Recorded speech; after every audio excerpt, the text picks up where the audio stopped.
Сәлеметсіздер ме, құрметті оқушылар, сендермен байланысты мен Диас ағаларым. Бүгін мен сендерге қалай математика таңдап грантқа түсуге болатынын айтып беретін боламын. Егер де сен геомат, инфомат, физмат таңдайтын болсаң, жалпы ұбт-да математика таңдайтын болсаң, дәл-ме-дәл келдің. Бүгінгі мен Диас Маратұлы, жалпы математика ұбт эксперті, сендерге осы тақырыпты әдемілеп түсіндіріп беретін болады. Яғни неге көп оқушы математиканы қиналады деген болса, олар айтады: ағай, тақырып көп, уақыт жетпейді, неден бастау керектігі түсініксіз және есептерді жүйелі шеше алмайды деп осындай көп оқушының бір проблемасы деп айтсам да болады. Сенде де осындай мәселе болатын болса, онда мен саған бүгінгі видеода барлығын әдемілеп көмектесіп түсіндіріп беретін боламын. Жалпы ұбт-дағы математика пәні қалай құрылған және қандай тақырыптар бар, қай тақырыптан қанша сұрақ келеді және қай тақырып ең қиыны және маңыздысы болып табылатынын бүгін толық әдемілеп айтып беретін боламын. Ал ендеше кеттік осыларға жауап берейін. Ең алғашқы ұбт-да математикадан келетін тақырыптар тізімі осындай. Ол бізге спецификация деп аталады. Қараңдар, сандар деген тақырыптан ол бізге, сандардың ішінде түбірлер, сандарды әріпті өрнектер, бүтін және бөлшек өрнектер, дәреже, тригонометрия, тригонометрия деген синус, косинус, тангенс, котангенс дегендер. Одан кейін барып алгебралық өрнектер, формулалар, қысқаша көбейту формуласы, бөлшектің дәрежесі деген секілді осының барлығы сандар бөліміне кіріп кетеді екен. Келесі екінші теңдеулер бөлімі. Теңдеулер бөлімінде кәдімгі сызықты теңдеулер, квадрат, дискриминант, вет дегендер естігесіңдер ғой, сол тақырыптар келеді. Тригонометриялық, синус, косинустың теңдеулері, иррационал, көрсеткіштік логарифмдер келеді және сызықты теңдеулер жүйесі, теңсіздіктер жүйесі деген есептер келеді екен. Ал келесі теңдеулер жүйесі дегенде тура сол жаңа айттым, теңдеулер, теңсіздіктер жүйесі және тригонометриялық, иррационал, барлық көрсеткіштік логарифм деген теңдеудің түрлерінің солардың жүйесі келеді екен. Келесі теңсіздік деген тақырыпқа қарайтын болсақ, тура жаңадай сызықтық, квадрат, рационал, қарапайым тригонометриялық, қарапайым иррационалдық немесе логарифмдік теңсіздіктер келеді екен. Теңсіздіктер жүйесі, сызықтық теңсіздіктер жүйесі, логарифмдік барлығына бүкіл математика қатысты тақырыптар бар екен.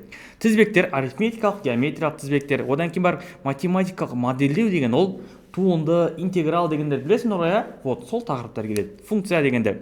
Сосын планиметрия, геометрия бөлімі. 3-бұрыш, 4-бұрыш, стереометрияда призма, пирамида, шар деген секілді және кеңістіктегі векторлардың түрлендіру деген секілді тақырыптар келеді. Бұл жерде толық ашылып айтылмаған, көбісі жасырын түрінде. Келесі ұбт-да математикадан қай тақырыптардан қанша есеп келеді деген болатын болса, міне сендерге әдемі жоспар құрып қойғам. Сандар деген тақырыптан 8 сұрақ келеді. Одан кейін барып менде теңдеулер деген тақырыптан 5 сұрақ келеді. Теңдеулер жүйесі деген тақырыптан 3 сұрақ келеді. Теңсіздіктер дегеннен 2 сұрақ, теңсіздіктер жүйесі дегеннен 1 сұрақ келеді. Одан кейін барып тізбектер деген тақырыптан 3 сұрақ келеді екен. Математикалық модельдеу және талдау деген бізге тоже ол геометрияға бір бөлігі кіріп кетеді. Айтқан кезде фигурамен өлшеген, то есть боялған фигураның ауданын табыңыз деген секілді есептер бар ғой функцияда. Туынды, интеграл деген сол жердегі 6 балл береді екен. Планиметрия деген ол 3-бұрыш, 4-бұрыш, ромба, параллелограмм дегендер 3 балл береді. Стереометрия деген бізге 3 балл емес, 3 сұрақ келеді деген ғой. Одан кейін бар стереометрия, призма, шар, куб деген секілді, конус деген секілді 3 балл береді екен. Кеңістікте векторлар деген сөз, ол бізге векторлар мен амалдар ол 1 балл береді. Және де осы контекст болады, контекстке 5 балл береді. Контекст кез келген болуы мүмкін, оның ішінде геометрия кіріп кетуі мүмкін, алгебра кіріп кетуі мүмкін, кез келген сұрақ келе береді. Жалпы айтқан кезде 40 сұрақ, бірақ 50 балл. Сендер ойламаңдар, мысалға планиметриядан 3 сұрақ келеді екен, 3 балл деп ойламаңдар. Жоқ, ол 2 сұрақтық болып, керісінше 6 балл берілуі мүмкін болып кете береді екен. Міне осындай ұбт-да тақырыптар жоспары. Келесі математикадан көп оқушылар қиналатын тақырыптардың тізімі бар. Ол тригонометрия. Тригонометрия деген не түсінбейтін болсаңдар, ол синус x, косинус x, тангенс, котангенс дегендер білесіңдер ғой, тангенс, котангенс x деген секілді функциямен берілетін формулалар, есептер, теңдеулер, түрлендірулер осының барлығы тригонометрияға кіріп кетеді. Келесі логарифмдік тоже менде мынандай логарифм 10 негізі деген секілді, логарифм 10 негізі 10 деген секілді түрде берілетін есептерден де тақырыптан да көп оқушылар қиналады. теңдеулердің ішінде дискриминант, виет арқылы жоғары дәрежелер, мысалға мынандай деп шығарасыңдар ма, x6 қосылған x5 қосылған x3 азайтылған 1 тең 0 деген секілді бір теңдеу берілсе деген секілді сондай әртүрлі жағдайдағы теңдеулерден де оқушылар қиналады. Келесі геометрия білеміз, 3 бұрыш, 4 бұрыш, дөңгелек, шеңбер деген секілді кете береді. Стереометрия, мен жаңа айтып өткендей, бір пирамида мынандай секілді, бір шар беріледі, доп секілді. Вот осындай 3D форматындағы тақырыптардан көп оқушылар қиналады екен. Одан кейін барып инсайт, яғни мәселе математиканы қиын тақырыптарында емес оқушылар. Ол мәселе мынада. Қараңдар. Мәселе жүйесіздікте, мәселе қатемен жұмыс жоқта, мәселе база жоқта, және мәселе ретсіз, тұрақсыз дайындықта екен. Мына жалпы математиканың тақырыптары қиын емес, ол жүйесіздіктен проблема болады екен. Және математикадан 40+ балл жетудің жүйесі бар. Яғни кез келген оқушы математикадан 40+ балл ала алады, немесе ала алмайды деп екіге бөлінеді. Яғни соның жүйесін түсінген адам 40-тан аса алады, жүйесін түсінбеген адам аса алмайды. Яғни 5 жылдық тәжірибем арқылы жасалған осындай 5 этаптық жүйені сендерге таныстыра кетсем. Бірінші этап диагностика. Мысалға сен дәрігерге барасың.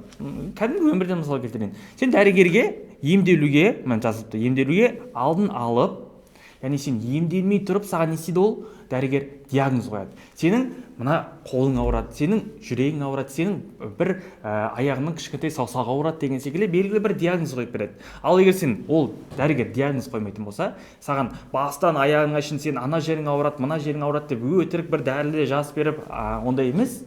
Дәрігер алдын ала емдеу үшін диагноз қояды. Тура сол секілді оқушылар қараңдар. Сен ең алдымен бұл бірінші этапта А нүктеңді анықтап алу керексің. Яғни сен математикадан 50 сұрақ келеді, 50 балдық болатын болса, сен қанша балын жинай аласың, яғни сенің өзіңнің А точкаңды бірінші анықтап аласың. Одан кейін барып, келесі қай тақырыпты білесің және қай тақырыпты түсінбейтінін біліп алу керек. Мысалға сен синус косинусты түсінуің мүмкін, бірақ логарифмді түсінбеуің мүмкін. 3 бұрыш, 4 бұрыштарды білуің мүмкін, бірақ пирамиданың ішіндегі бір күрделі формулаларды түсінбеуің мүмкін. Міне осыларды өзің әдемілеп біліп алуың қажет. Келесі болса бірінші этапта қандай пробный тапсыруға болады дейтін болсаңдар, қайдан тапсыруға болады дейтін болсаңдар, міне. Кәдімгі әлеуметтік желіге пробный энті бесплатно деп жазатын болсаңдар, бізге тест-центрден арнайы тегін бір рет тапсыруға арналған мынандай сайты бар. Міне prob.nt.testcenter.kz деп. Немесе біз өзіміздің курс оқушыларына арнап, егер курсқа тіркелетін болсаңдар, кураторларың болады. Кураторларың сендерге алғашқы деңгей тексеру тестін жібереді. Міне. Алғашқы математикадан деңгейлік тест сілтемесі, яғни сілтемесі тұр. Осы методика курста қолданады екенбіз. Яғни белгілі бір А точкаңды анықтап аласың. Келесі екінші этап тақырыптық жүйе. Яғни тақырыптардың жүйесі қажет. Мысалға сен білмейтін айдаладан келетін келмей ма білмейсің. Мысалға бір тақырыпты үйреніп алсаң, ол ертең ОБТ-да сол есебін келе ма, келмей ма білмейсің. Айдаладағы бір ауа тақырыптарды үйреніп алып қадалып отпайсың. Қай тақырыптан кейін қандай сабақ оқитынын барлығын осындай тақырыптық жүйе құрып алу керек. Яғни оңай базалық тақырыптан күрделі тақырыпқа қарай өту деген секілді. Мысалыға, математика курс тақырыптары біздің курста мынандай. Бірінші сандардан бастайсың. Сандар, сан деген не? Цифр деген не дегеннен бастайсың. Сосын жай сан, міне арифметикалық амалды деген қосу, азайту, көбейту, бөлу дегендер бар ма міне? Егер сен қосу мен азайтуды біліп, көбейту бөлулерден қиналып сондай секілді болсаң, оның барлығы кәдімгі нөлден бастап әдемілеп түсіндірілген. Бөлшектер, одан кейін барып бізге күрделеніп бастап жатыр. Міне өрнектер басталады, қысқаша көбейту формуласы, рационал, яғни бөлшек, түбір деген ұғым қосылады, сосын иррационал деген қосылады. Одан кейін барып бізге теңдеу деген тақырып бар. Теңдеудің әртүрлі түрлері дискриминантпен шығаратын, виетпен шығаратын, теңдеулер жүйесі деген секілді. Одан кейін барып теңсіздіктер. Теңсіздіктен кейін модуль деген уже күрделеніп баратыр. Сендер қарапайым теңдеуді үйреніп шығарып болған екен, уже теңдеудің модуліне өтесіңдер, теңдеудің түбіріне өтесіңдер деген секілді әртүрлі қиын деңгейге өте береді. Келесі көрсеткіштік және логарифм дейтін болсаңдар, көрсеткіштік теңдеу деген мынандай нәрсе бар. 5-тің x дәрежесі тең 25x қосылған 1 деген секілді андай дәрежесінде x болатын ол көрсеткіштік. Одан кейін логарифм күрделі деген секілді әртүрлі тақырыптар қарастырылған. Және келесі тізбек деген нәрсе бар. Арифметикалық прогрессия, геометриялық прогрессия дегендерді естігенсіңдер ғой. Вот солардан және солармен бірге араласып келетін аралас прогрессия бар. Келесі тригонометрия. Тригонометрия деген синус, косинустар. Все. Бірлік шеңбер деген ұғым, дербес мәндері, оның графиктері міне тұр, қарайтын болсаңдар. Формулалар, міне қараңдар, түрлендіру формуласы, кері тригонометрия функция, қосу азайту формуласы, өте қарапайым, теңдеу, теңсіздік барлығы осы тригонометрия бөлімінде қарастырылған. Функциялар және олардың графиктері. Функцияның кері функция, мәндер облысы, анықталу облысы деген секілді туынды бар. Интеграл, яғни осының барлық тақырыптар қарастырған. Және геометрия бөліміне уже жай қадам басатын болсақ, вектордан басталады. Вектор, аналитикалық геометрия, яғни тек қана формулалармен, тек қана нүктелермен жұмыс жасайтын. Үш бұрыш, міне үш бұрыштың биіктіктері, биссектрисасы, медианалар, одан кейін бар. Жалпы төрт бұрыш, параллелограмм, ромбы, доға, міне сектор, шеңбер деген тақырып тұр. Одан кейін бар призма, параллелепипед, куб, одан кейін бар цилиндр, конус деген секілді шар, барлық тақырыптар бізде осы математика курсының тақырыптары болып табылады. Және үшінші этап қатемен жұмыс. Яғни нәтижеңді ең тез өсіретін ол қатемен жұмыс оқушылар. Мысалға, кәдімгі өмірмен байланыстыратын болсақ, сен бір жүгіп келіп жатсың, бір кругта айналып жүгіріп жатсың деп. Сен жүгіп келесіне бір тасқа шалынып қалдың. Кәдімгі аяғың бет ілініп қалды да, келесі бір круг айналып келгеннен кейін сен анау тасты білесің.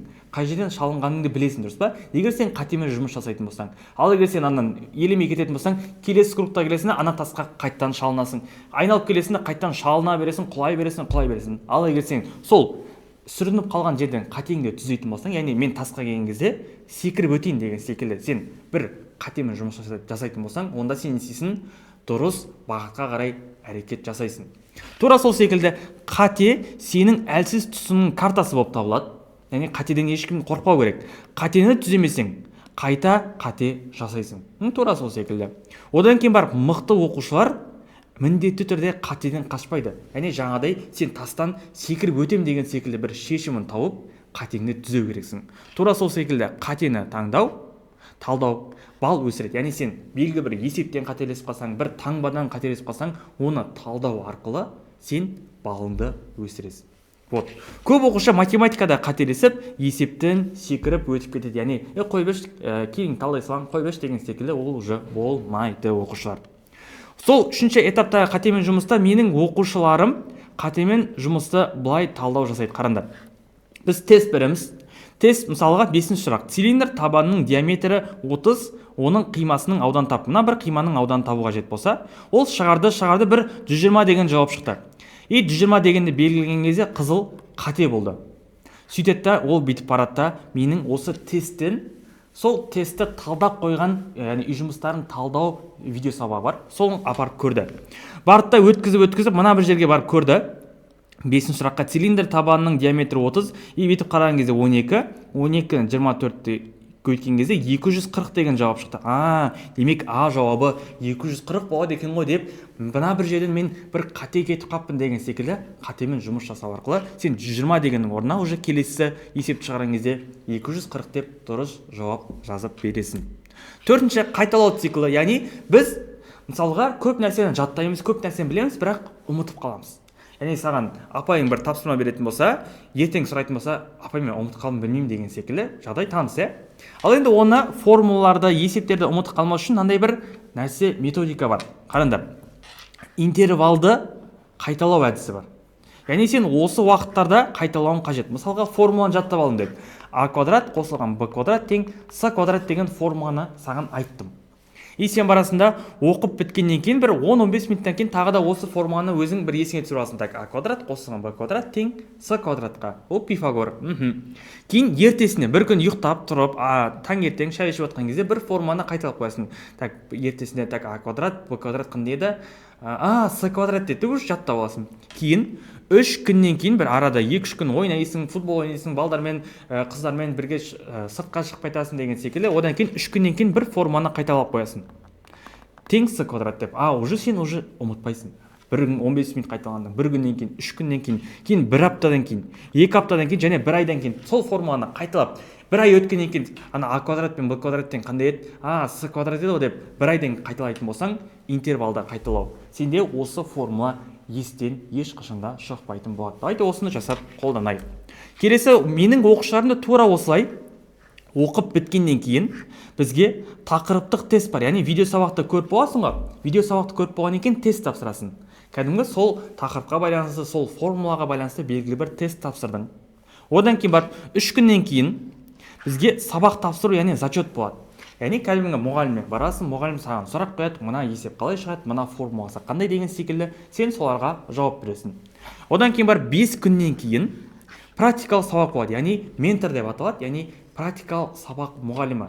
Сен математикадан тікелей эфирге кіресің де, саған сол тақырыпқа байланысты, сол формулаға байланысты әртүрлі есептерді, әртүрлі формулалардың қорытылуын барлығын әдемілеп түсіндіріп, тағы да 5 күннен кейін есіңе салады. Одан кейін бір айдан кейін бекіту тесті бар. Яғни сен мектепте БЖБ, ТЖБ деген секілді бір бақылаулар тапсырасың ғой. Сол секілді бір айдан кейін сен қандай тақырыптар өттің, қандай формулаларды жаттадың, солардың барлығын тест бойынша тапсырып, біліміңді қайттан қайталап аласың. Міне осылай ұмытпай жаттап алу әдісі аталады. Келесі 5-ші этап бақылау. Бақылау неге маңызды, оқушылар? Қараңдар. Өзіңе өзің әрқашан қатал бола алмайсың. Мысалға сен отырасың да есеп шығарып, бүйтесің, телефоннан бір уведомление келсе, бір SMS келсе, сен барасың да TikTok, Reels немесе тағы да басқа бір достармен кездесіп кетесің. Яғни өзіңе қатал болып, жоқ мен сабақ оқимын деп отыра алмайсың. Бақылау тәртіп береді. Яғни сен бақылайтын болсаң, белгілі бір тәртіппен жұмыс жасайсың.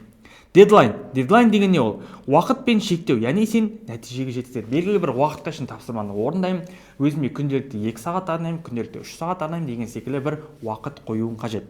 Және сыртқы қадағалау адамды тез өсіреді. Яғни өзіңнен өзің қатал болмай, саған біреу келіп, атанаң келіп оқы десе, немесе мұғалім келіп оқы десе, яғни қатал болса, сен міндетті түрде сол нәрсені оқисың. Ал осы 5-ші этапта бақылауда қалай енгізуге болады? 3 ережені сақтау арқылы. Бірінші, өзіңе өзің адал бол. Ешқашан алдама. Мысалға сен есеп шығарып отырып, жауаптан көре салайыншы, мынандай екен ғой деп өз-өзіңді алдама. Сен до конца шығарып көр. Сол секілді. Екінші, қателіктерді мойындау және оны түзету. Мысалға сен бір қате кетіп қалсаң, мен оны білем, мен тұсаң ба әтеге қате жүремін деген секілді, ол үйтпеу керек. Мен мына жерден қате кетіппін. Демек оны келесі есепке барған кезде дұрыстап шығаруым қажет деген секілді, оны түзетуің қажет. Үшінші, өзіңді ақтамау, шынайы қатал түрде өзіңді баға беруің керек. Ал енді өзімнің оқушыларыма жеке куратор тағайындаймын. Яғни куратор деген сенің как сынып жетекшің деген секілді. Куратор 50-100 оқушымен емес, аз оқушымен жеке-жеке жұмыс жасап қадағалайды. Мысалға сен мектепте де бір 20 кластасың бар, немесе 20, 30, 10 сыныптастарың бар ғой. Оған сынып жетекші мұғалімдер дұрыс қарай алады. Ал егер сен 50, 100, 200 деген секілді бір актовый залда немесе бір үлкен алаңда саған сабақ өтетін болса, ана бұрышта отқан бала не істеп жатқанын білмейді. Ана шетте отқан бір телефон шұқылап жатқан ба, оны білмейсің, дұрыс па? Сол секілді аз оқушыға көп фокус қою арқылы сен әрқайсысын жеке-жеке оқушыларды қадағалайды екен. Көп оқушы елемейтін 3 факт бар, оқушылар. ОБТ-ға дайындық ұзақ уақытты талап ететінін білмейді, яғни елемейді. Және сен ОБТ-ны өміріңде алғаш рет ОБТ тапсырып жатқанында тоже оқушылар елемейді. Мен бір ретте тапсырып қойдым ғой деген секілді емес, сен алғаш рет ОБТ тапсырайын деп жатсың. Соған дайын болып баруың керек. Және үшінші, конкуренция деген нәрсе бар. Яғни конкуренция деген ол жыл сайын өсіп жатыр. Қазір түсіндіріп беремін. Міне, оқу жылы, мысалға 22-23 жылы сенде 172 мың оқушы бітірді 10-ші класста. Кейінгі жылы 186 мың, яғни 15 мыңға көтерілді, примерно алған кезде. Одан кейін бар тағы да көтеріледі, міне 11 мыңға көтерілді. Келесі жылы тоже 15 мың, яғни әр жыл сайын 10, 15, 20, 25 мың уже оқушылар көбейіп бара жатыр. Яғни 170 мың бітіретін болса, уже 230 мыңға жақын оқушы сені бітіреді.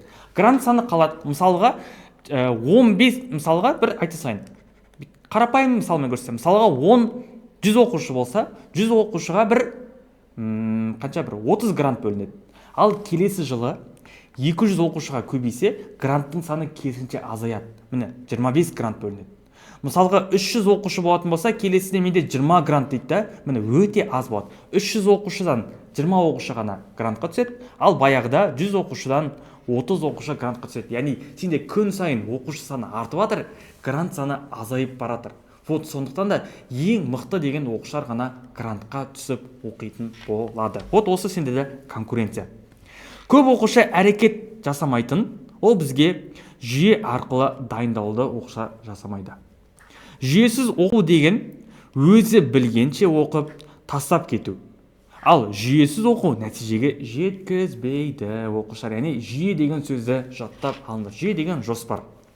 Яғни нәтиже жоқ болғаннан кейін оқушы көңіл күйі түседі. Мысалға сен қанша дайындалдың, өз бетіңмен дайындалдың, ертең пробный бір есеп шығарған кезде шығармасаң, нәтиже көрмесең, көңіл күйің настроениең түседі. Ата-анаң уайымдайды.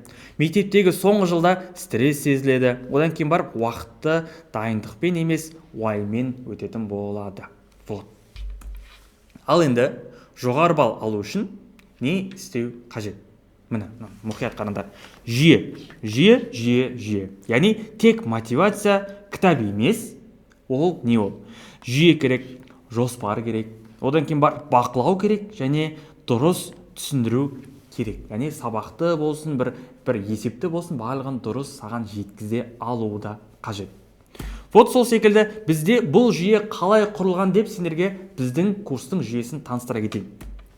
Инфология курсы жай ғана сабақтар жинағы емес, оқушының нәтижеге жетелейтін ыңғайлы жүйе. Мына жүйені іздейтін болсаң, осы жақта жүйе жатыр. Яғни бізде бұл жүйе қалай құрылған деп бізді ең алдымен жүйелі курс жоспарын сендерге таныстыра кетсем. Мысалға бір екінші аптаға бардың, екінші аптаға саған мынандай бір жоспар жібереді. Дүйсенбі күні алгебралық өрнектер тақырыбын көресің дейді. Одан кейін барып сейсенбі күні дәреже және қысқаша көбейту формуласын оқисың. Сәрсенбі күні көп мүшені көбейткішке жіктеу, рационал бөлшектерді қысқарту және практикалық эфирге қатысу деп сәрсенбі күні сен практикалық эфирге қатысады екенсің. Келесі бейсенбі күні кәдімгі жоспар жүйе. Арифметикалық түбір деген ұғымда өтесің. Одан кейін бар жұма күні күрделі радикал, яғни күрделі түбірді өтіп болған екен, жұптық жұмыс жасайсың, яғни жұбымен бірлесіп, және кураторлық сағатқа қатысу. Яғни куратор саған белгілі бір кеңестерін, ақыл кеңестерін, әртүрлі нәрселерді айтатын болады. Және қызықты ойындар ойнайсың. Мысалға мафия ойын деген секілді әртүрлі кураторлық сағаттар болады. Қайталауына суббота немесе воскресенье, яғни сенбі жексенбі күндері қайталау тесті, сабақ тапсыру және практикалық эфирлер барлығы бағана айтқандай бір күннен кейін, 3 күннен кейін, бір апта, бір ай деген секілді барлығы болатын болады. Оқушыларда қай тақырыпты қашан оқимын, неден деген сұрақтарды болмайды екен оқушылар. Міне қарапайым әдемі жоспарлар бар. Және аптасына 2 рет тікелей эфирде практикалық сабақ болады. Жаңағыдай сәрсенбі, сенбі деген секілді өздерінің бір тақырып, бір күндері болады. Мысалға саған кураторың айтады. Мына математика 6-шы ағым бізге айтады. Мысалға практикалық сабақ математикадан 1-ші эфир 8-ші күні сағат 20:00-де болады. Екінші эфир 11 күні сағат 5-те болады деген секілді жоспармен жібереді. Тағы да бір есіңе салады.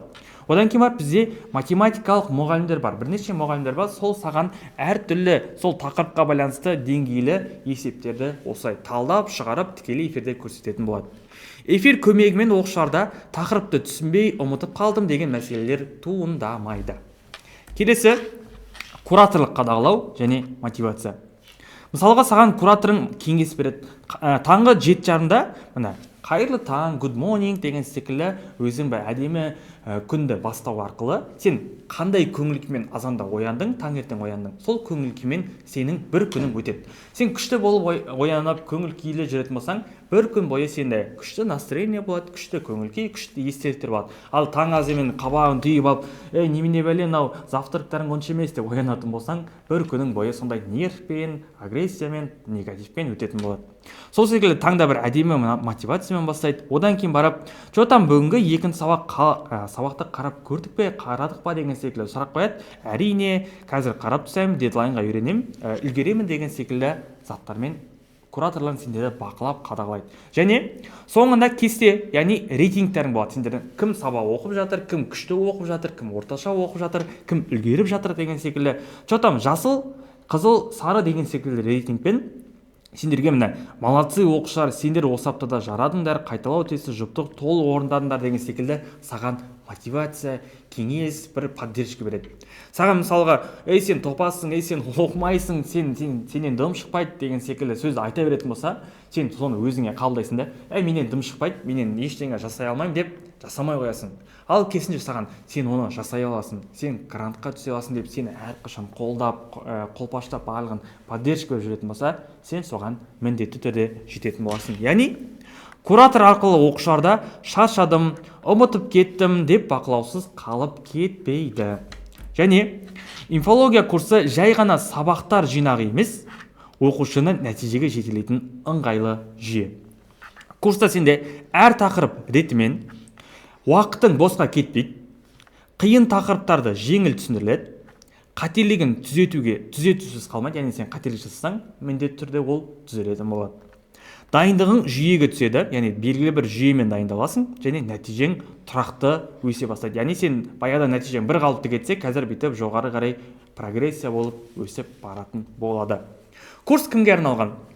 Курс математикадан балыңды өсіргің келсе, қай жерден бастарыңды білмей жүрген болсаң, қиын тақырыптарды жеңіл түсінгің келсе, және жүйелі дайындық іздесең, ұбт-да жоғары нәтиже көрсеткің келсе, осы курс сендерге арналады. Яғни егер өзіңді осы жерден көрсең, бұл курс сен үшін. Яғни көп оқимын, бірақ бал қоса алмаймын, кей тақырыптардан қорқамын, яғни қиын тақырыптар болса, қой шығармай қоямын деген секілді. Жалғыз дайындалу қиын, мысалға үйде отырып ішің пысып кетеді, мысалға бір сағат бойы шығара берсең, бір не дамушы ортаң жоқ, не саған қолдау беретін адам жоқ, сен отырасың да, маған осы керек па, керек емес па деген секілді әртүрлі ойлар келеді. Вот сондықтан да жүйе жетіспегендіктен және грантқа түскім келеді деген ойың болатын болса, тегін оқимын, ата-анама жүк салмаймын деген ойың болатын болса, онда осы курс саған арналады. Ал енді саған соңында бір таңдау берсем. Екі таңдау бар. Біріншісі, жүйесіз дайындықты жалғастыру. Екіншісі, нақты бағытпен өсу, уақытты жоғалтпау, нәтижеге жақындау және курсқа қосылу. Міне екі таңдау өзіңде. Біріншісінде жүйесіз дайындықты ары қарай жалғастырып кете бересің, екінші жүйелі дайындықпен ары қарай дайындығыңды жақсартып өсіресің. Міне, егер де курс қызықтыратын болса, онда төменде описание бар, төмендегі сілтемеде курс туралы ақпарат алу үшін 10-шы сынып болсын, 11-ші сынып болсын, жалпы ұбт-да математика таңдап жатқан болсаң, сол сілтеме арқылы өтіп, толық ақпарат ала аласың. Міне, төменде видеоның төменгі жағында описание бөлімінде сілтеме бар, сол сілтемені басып курсқа тіркел. Бүгінгі видео пайдалы болды деп ойлаймын. Онда мен сені өздің инфология курсында күтетін боламын. Өзім жеке сені математикадан күшті мықты қылып дайындап беремін. Сендермен байланыста болған мен Диас ағайларың, Диас Маратұлы, математика ұбт эксперті. Келесі видеоларда, келесі сабақтарда мүмкін бір жерде жолығып қаламыз. Қош, сау болыңдар дейміз. Математикада шектеу жоқ, шектеу тек біздің миымызда. Келесі сабақтарда кездескенше сау болыңыздар.